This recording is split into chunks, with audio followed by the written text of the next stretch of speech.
Hablamos ahora de la ley de creación de empresas sociales. Ya fue aprobada esta norma en la Cámara de Diputados, en la Cámara de Senadores. Está lista para su promulgación, que se ha dicho será este 1 de mayo. Para hablar del tema nos acompaña la senadora del MAS, Adriana Salvatierra. Muy buenos días, bienvenida a la revista. Muchas gracias. ¿Cuál es el espíritu de esta norma? ¿Qué es lo que prevé?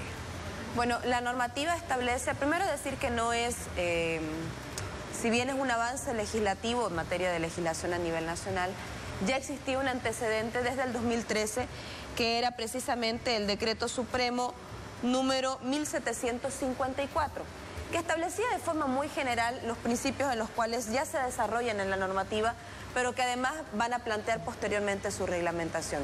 ¿Qué plantea la norma? Que cuando exista, por ejemplo, empresas que estén hubieran sido abandonadas de forma injustificada, hubieran sido cerradas de forma injustificada, estén en proceso de quiebra o estén en concurso preventivo, que es precisamente un medio destinado a prevenir la quiebra y con un arreglo con los acreedores, puedan estas empresas, previa decisión jurisdiccional, es decir, por juez en materia laboral y previo peritaje, transitar hacia una empresa de carácter social. ¿Eso dice la norma o deberá ser incluido en la reglamentación? No, ya la norma habla específicamente, por ejemplo, sea en el caso de concurso preventivo o caso de quiebra. Una vez presentadas las proposiciones, porque los trabajadores deben presentar una proposición de solicitarse como acreedores preferenciales, el juez o la autoridad que conoce la causa de forma previa y objeto de determinar la pertinencia o no de la cesión o la administración de la empresa en favor de los trabajadores, dispondrá un previo peritaje que considere la viabilidad económica y financiera de la eventual empresa, tomando en cuenta además la cuantía de creencias. Además, deberá considerar en su análisis de forma obligatoria la naturaleza, fines y fundamentos de la empresa social. ¿Qué implica esto para el empresario, para el que creó esa empresa? Bueno, primero que esto debe de desarrollarse previo, como decíamos, un peritaje en materia judicial y debe además implicar, acá tengo otro artículo de bastante importancia, previo a este peritaje, se puede hablar de la subrogación de las deudas con terceros reconocidos hasta el valor de la unidad, únicamente hasta el valor de la unidad, y reprogramar las deudas con el objeto. A ver, si un empresario, por ejemplo, dispone retirarse del país y deja en vilo a los trabajadores, esta ley lo que hace fundamentalmente es garantizar la continuidad de la fuente laboral para los trabajadores. Fundamentalmente dar continuidad a un interés social que es precisamente la creación de la empresa. ¿Pero qué pasa con los activos y las deudas, por ejemplo? En el caso de los activos y las deudas, por ejemplo, de esto debe tomarse precisamente anotación, porque el juez en materia laboral dispondrá la transferencia de la empresa a través de un contrato de dación en pago con arreglo al artículo 307 del Código Civil. ¿Pero el empresario se deslinda completamente de activos y pasivos? Bueno, ya cuando inicia el proceso de liquidación o cuando inicia, por ejemplo, el proceso de concurso preventivo, inicia un proceso de deslinde.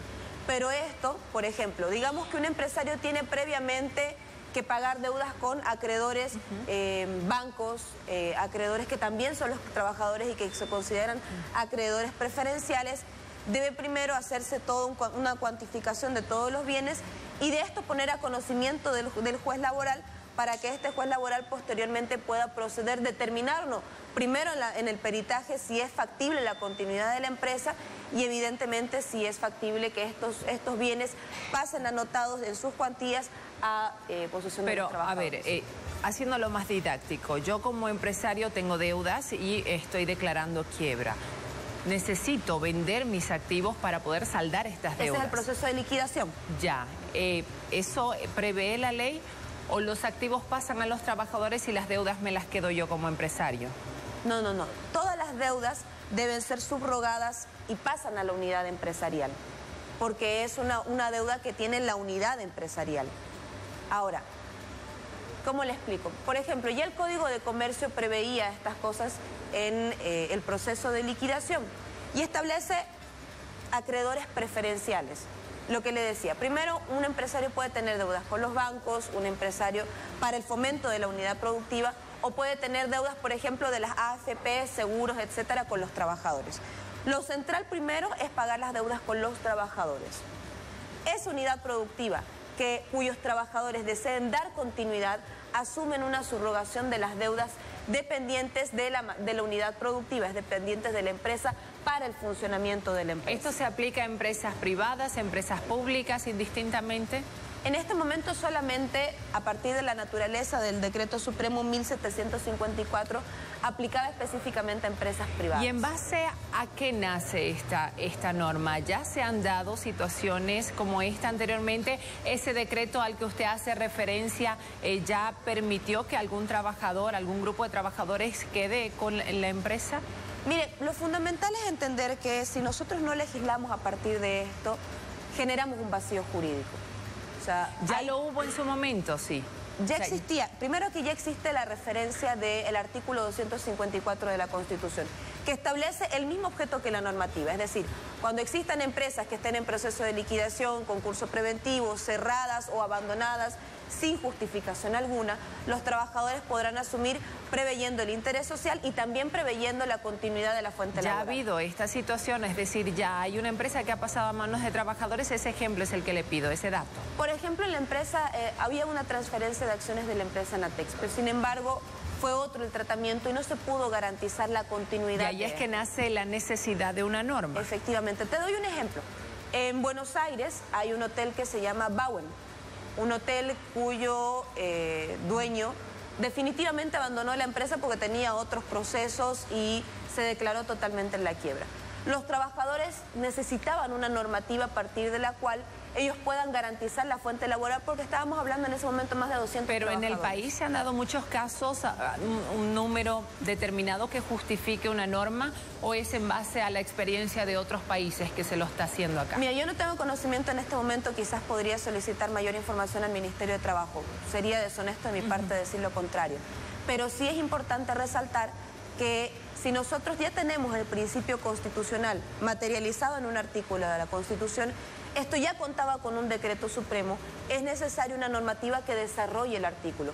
Caso contrario, incurrimos en un vacío jurídico y en imprecisiones al momento de que pueda darse el caso. La observación de los empresarios es por qué se opta por esta vía de quitarle la empresa al empresario. ¿Por qué si se busca estabilidad laboral no se los apoya más bien de parte del gobierno? No se los incentiva, no se reflota a las empresas que tengan problemas económicos. A ver, primero que en el gobierno del presidente Evo Morales fue precisamente uno de los gobiernos donde uno de los principios a partir de los cuales la banca debe priorizar la dotación de carteras de crédito es precisamente los créditos productivos. Y los créditos productivos son los cuales han servido, o los que han servido en este momento, para un mayor incremento de las empresas. En el último informe, por ejemplo, que dio el presidente Evo Morales, hablaba de que el primer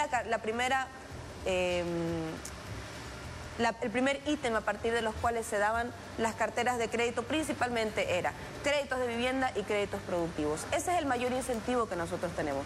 Un incentivo muy importante es garantizar también el crecimiento en la economía del país. ¿Por qué decimos esto? Aquí no pasa por solamente generar un beneficio a los trabajadores. El gobierno ha priorizado el equilibrio.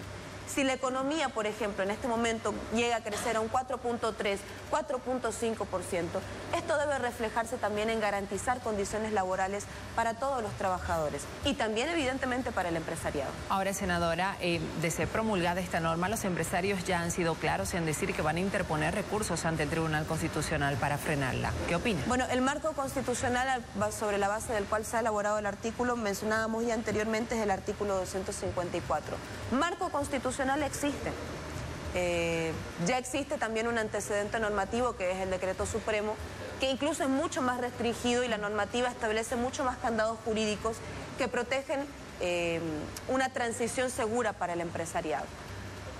Si ellos desean realizar esta acción de inconstitucionalidad que han anunciado, están absolutamente en pleno derecho. Hemos legislado conforme a la certeza de que esto tiene un marco constitucional pertinente y evidentemente da una transición y una transición jurídica de forma estable para los trabajadores y también para el empresariado. Muchas gracias, senadora, por la entrevista. Muchas gracias. Continuamos con más Un Consejo.